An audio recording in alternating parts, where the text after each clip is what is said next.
सबसे सटीक विश्वसनीय तरीके से जिम्मेदारी निभाना, निडर हो आपके लिए सिस्टम से भिड़ जाना, आपके हर मुद्दे को मजबूती से उठाना, खबर को सिर्फ बताना नहीं उसकी तह तक जाना। आप देख रहे हैं सहारा।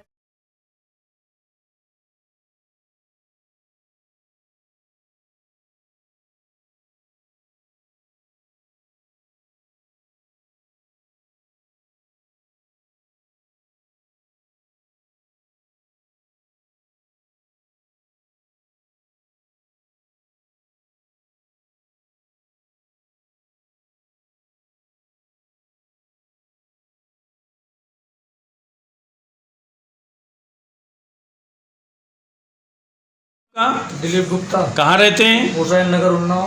क्या मैटर है आपका?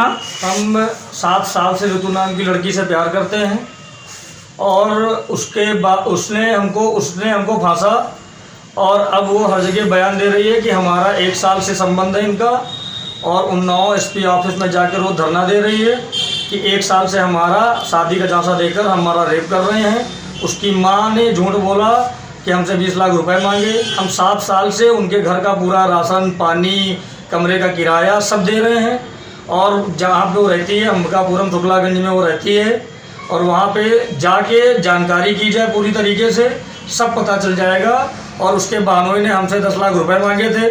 हमने दिसंबर में इसकी मम्मी को, जो इसका नाम पप्पी है, हमने उनको 1 लाख रुपए दिए थे, जो कि जनवरी में हमारे भाई का ऑपरेशन था। हम पैसे मांग रहे थे कि हमारे भाई का ऑपरेशन है, हमको पैसे दिए जाए, मगर उसकी मम्मी ने हमको पैसे नहीं दिए, और जब भी पैसे मांगते थे वो लड़ाई करती थी। और इसकी लड़की अकरमपुर टीवी टावर में काम करती थी और आती थी, रोज़ नौटंकी करती थी। जब हम फ़ोन करते थे तो वो किसी न किसी के टच में रहती थी।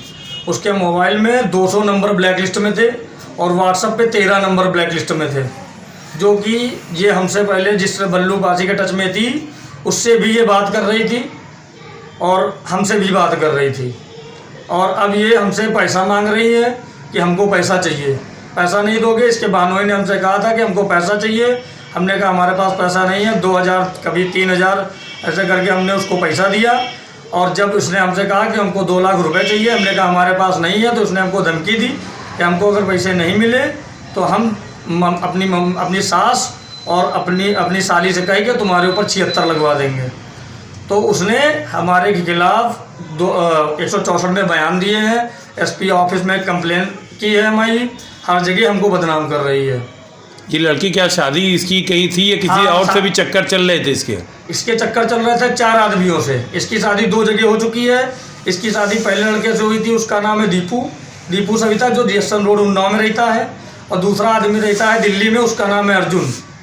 और इसके बाद उसका चक्कर चला एक बउआ पंडित है जो अकरमपुर में रहता है, और चौथा उसका जिसके साथ चक्कर चल रहा था उसका नाम है बल्लू पासी, जो दयाल खेड़े में रहता है। आपका जब ये अफेयर हुआ है, हाँ। तो आपको ये मालूम नहीं होता ये सब चक्करबाज थी? नहीं, हमको नहीं मालूम था। ये हमारे पास आई थी, रानी नाम की लड़की के मार्फत से आई थी, और रानी ने हमसे ये कहा था कि इसको पैसे दे दो, इसको पैसे की ज़रूरत है, जो भी करना है कर लो जाके। तो हमने इसको 5000 रुपये दिए थे, और जब हमने पैसे इसको दिए थे तो रानी थी हमारे साथ, रिजवान हमारा दोस्त था, और ये लड़की थी जो कि अकरमपुर में, पहले हमको शुक्लागंज में मिली दुर्गा मंदिर के पास, फिर हमको ये उन्नाव में मिली। तो हमने इसको पैसे दिए, उसके बाद हम इसको लेके गए रूम में, रॉयल गैलेक्सी गगनखेड़ा लेके गए। फिर तब से हमारा इसके साथ अफेयर चल रहा है, और तब से ये बल्लू पासी के टच में भी है बराबर। मतलब ये जो आपके पास आई थी एक मासूम बन के आई थी, पीड़ित बन के आई थी, हाँ, मजबूर बन के आई थी। हाँ, मजबूर बन के आई थी। आपने उसको पैसे दे दिए? हाँ, पैसे दे दिए, बराबर पैसे दिए। हाँ। और अभी जहाँ रह रही है 4 साल 5 साल से ये रह रही है, वहाँ पूछताछ की जाए तो अभी सब पता चल जाएगा। अब तक कितना पैसा दे चुके होंगे आप? हम हर महीने करीब 10,000 रुपये देते हैं। 3,000 रुपये किराया देते हैं रूम का, 3,000 रुपये किराया देते हैं। आप जब वहाँ जाएंगे अंबिकापुरम शुक्लागंज जब जाएंगे, वहाँ पे प्रकाश हार्डवेयर की दुकान है, उसी गली में घर है इसका, और घर नहीं है, किराए पे रहती है। वहाँ पे आप जाएंगे, सारी पूछताछ करेंगे, आपको सब पता चल जाएगा। आपने शादी क्यों नहीं की जब इतना लंबा फासला हो गया था, जब खर्च उठा रहे सब कर रहे थे? शादी के लिए इससे कहते थे, ये आजकल टालती रहती थी, आज करेंगे कल करेंगे, क्योंकि इसका चक्कर और भी लड़कों से चल रहा था, क्योंकि इसके मोबाइल में जितने नंबर मिले हैं सब लड़कों के हैं। बल्लू पासी से ये बराबर टच में थी और हमसे कहती थी कि किसी से हमारा मतलब नहीं है, ना किसी से एफआईआर है, केवल तुम हो बस। मतलब ये आपको ब्लैकमेल कर रही थी? ब्लैकमेल आपसे पहले बहुत लोगों को ब्लैक कर चुकी है। मातारी बिटिया दोनों हमको ब्लैकमेल कर रही थी। ये लड़की घर से निकलती थी, हमसे बताती थी कि हम जा रहे हैं, और हम अपनी दुकान बंद करके जब देखने जाते थे तो मातारी बिटिया दोनों कहीं मंदिर पास मोमोज खाते मिलती थी तो कहीं फिंगर। और जब हम मातारी को फ़ोन मिलाते थे कि आंटी कहाँ है, तो मातारी तो सरासर झूठ बोलती थी कि हम दुर्गा मंदिर में लड़की को ढूंढने आए हैं। एक बार नहीं 4 बार हमारे साथ ऐसा हो चुका है। ये केवल पैसे के पीछे हमारी पड़ी हुई थी। अब भी ये हमसे 10 लाख रुपए मांग रही थी। जो इनका वकील है उसने हमसे 10 लाख रुपए मांगे हैं कि 10 लाख हमको चाहिए, हम तुम्हारा केस ख़त्म करवा देंगे। और इसका जो आदमी है, इसका जो जीजा है, उसने हमको जान से मारने की धमकी दी थी कि हमको पैसे नहीं दोगे। और हमारे पास इसकी मम्मी का ऑडियो भी है जिसमें इसने साफ साफ कहा है कि हमारी सिस्टर से इसने साफ साफ कहा है कि 4-5 साल से चक्कर चल रहा है। वो ऑडियो जब पब्लिक देखेगी तो कुछ समझ में आएगा कि ये सरासर झूठ बोल रही है, केवल इनको पैसे चाहिए बस। ये हर जगह ये कह रही है कि 1 साल से हमारा इसकी लड़की के साथ चक्कर चल रहा है और 1 साल से ये हमारे साथ शादी का झांसा देकर हमारे साथ रेप कर रहे हैं। हमने कल अपने दो दोस्तों को इसके घर भेजा था कि जाओ, हम इनके साथ शादी करने के लिए तैयार हैं और हम शादी कर लेंगे। तो इसने हमारे दोस्तों से कहा था कि थाने के सामने चप्पल जूतों से मारेंगे, उसके बाद केस वापस लेंगे, हम शादी नहीं करेंगे। जब हमने झांसा दिया शादी का तो हमसे शादी क्यों नहीं करोगी? हम 1 बार नहीं, कम से कम 200 बार कह चुके हैं। आज भी आप शादी के लिए तैयार हैं उससे करने के लिए? रेडी हैं, तैयार बैठे हैं। नहीं क्यों?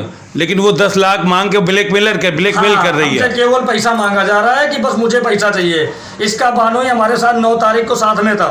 9 तारीख बारात में गए थे, हम अपनी पूरी व्यवस्था से गए थे। तो इसके बानोई का चक्कर चलता था सजनी में एक लड़की के भैया। ये हमको वहाँ लेके गया, हमारी चैन अंगूठी सब पहन के गया। उसके बाद इसके हवस आ गया, ये हमारी दुकान आता था, हम इसको बियर पिलाते थे, बिरयानी खिलाते थे।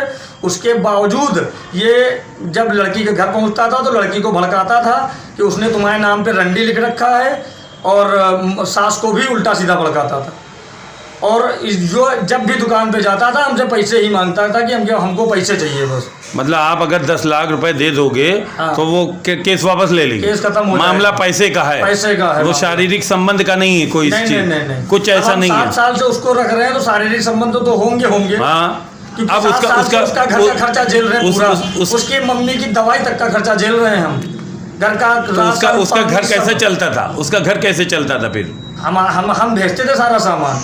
हमारे पास इतने लड़के जाते थे हमारे घर से, हम उन्नाव में रहते, शुक्लागंज सामान बेचते थे, हम पूरी सामान उसके घर की बेचते थे। पूरा परिवार आप चला रहे थे? पूरा परिवार चला रहे थे। उसकी मम्मी की दवाई तक का, हमारे यहाँ एक बाबा मेडिकल स्टोर है, संदीप चौरसिया नाम का लड़का चलाता है, ठीक। पूरी दवाई वहाँ से आती थी।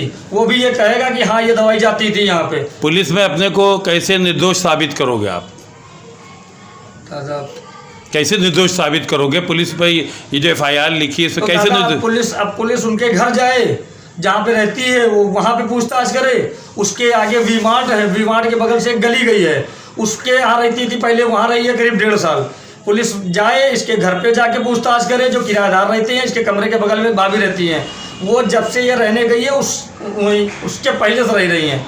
जब उनसे पूछताछ की जाएगी, मगर ये पूछताछ जब पुलिस वाले ही करेंगे तभी वो सही बोलेंगी, क्योंकि वो इसका जीजा जाता है तो इसका जीजा वहाँ गुंडा ही दिखाता है कि हम बदमाश हैं गरमपुर के, जो कि गांजा बेचता है। आप जो है ये आप कैसे कार्रवाई, आपने कोई कार्रवाई की अभी तक हमने कोई क्यों नहीं की? आपने क्यों नहीं की? हमको पुलिस ढूंढ रही है पहले से, क्या करे कार्रवाई? नहीं, कोई इंटरनल तरीके से कार्रवाई होती है, ऑनलाइन अपनी पीड़ित अपनी बात कह देता है। चला नहीं पाते दादा। कोई आपका ऐसा नहीं जो कुछ आपकी मदद करे इसमें? कोई हमारी मदद नहीं कर रहा है। वकील द्वारा आपने वकील के जरिए आपने कुछ नहीं किया, आपने संपर्क नहीं किया? अब हाई कोर्ट से हमने अपील की है। हम हाई कोर्ट में अनीता सिंह हैं वकील, हमने उनसे ली है। उन्होंने सारी फाइलें तैयार करके लगा दी हैं, जो कि कल शुक्लागंज थाने में आ जाएंगी। उनका बोलो।